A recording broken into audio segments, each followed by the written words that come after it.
Assalamualaikum warahmatullahi wabarakatuh. Perkenalkan, nama saya Intan Putri Permata dari kelas non reguler semester 3.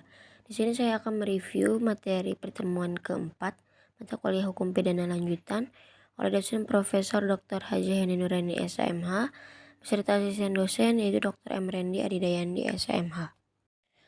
Bentuk ketiga yaitu turut serta melakukan atau made pleasure.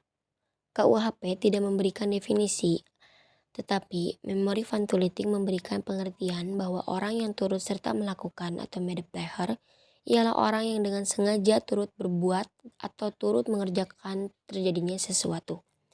Nah, untuk syarat-syarat turut serta melakukan atau made pleasure ini yaitu yang pertama ada kerjasama secara sadar dan yang kedua ada kerjasama secara fisik.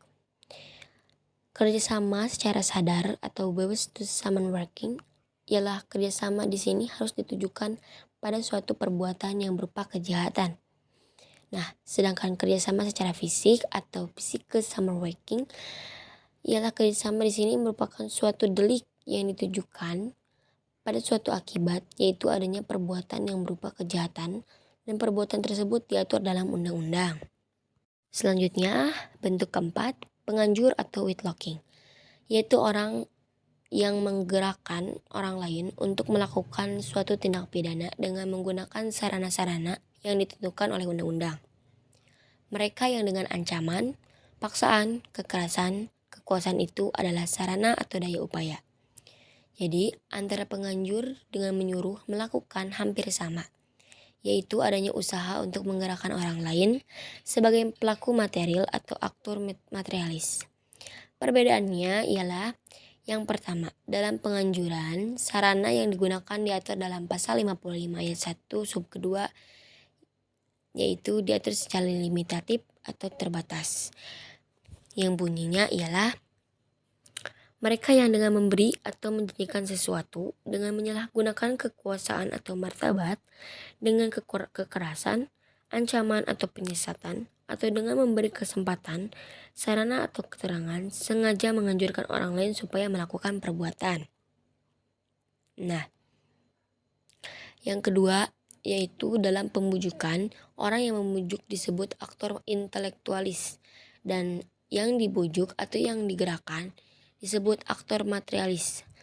Yang ketiga, pelaku material atau aktor materialis dapat dimintai pertanggungjawaban secara hukum atau pidana karena melakukan perbuatan dengan sengaja. Maksud dari pasal 55 ayat 1 sub kedua ialah untuk kepastian hukum dan untuk pedoman bagi hakim dalam pembuktian.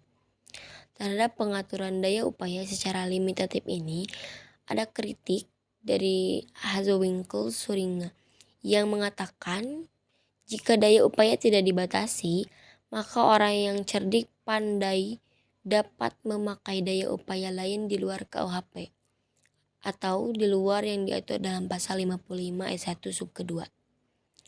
Misalnya ratap tangis, cerita-cerita keberhasilan dan lain-lain. Adapun daya upaya yang berupa paksaan, ancaman atau penyiasatan dapat masuk ke dalam bentuk menyuruh dan juga menggerakkan. Dasar ukurannya adalah apabila dorongan atau paksaan atau ancaman itu sangat kuat, maka itu adalah menyuruh. Tetapi apabila tidak begitu kuat, maka masuk dalam menggerakkan. Dalam menyuruh melakukan atau dunplehan, yang pertama yaitu sarana untuk menggerakkan tidak ditentukan atau tidak terbatas atau tidak limitatif. Yang kedua, dalam menyuruh melakukan, orang yang menyuruh disebut manus domina, sedangkan orang yang disuruh adalah manus ministra. Yang ketiga, pembuat material atau manus ministra tidak dapat dipertanggungjawabkan secara hukum atau tidak dapat dipidana karena tidak mempunyai kehendak. Nah, syarat-syarat pemidanaan bagi penganjur atau penggerak ini ialah adanya kesengajaan untuk menggerakkan orang lain untuk melakukan perbuatan yang dilarang. Yang kedua, menggerakkan atau menganjurkannya dengan daya upaya atau sarana-sarana dalam pasal 55 ayat 1 sub kedua. Yang ketiga, yaitu pembuat material tersebut dapat dipertanggungjawabkan secara hukum atau dapat dipidana. Sekian, terima kasih. Mohon maaf apabila ada kesalahan.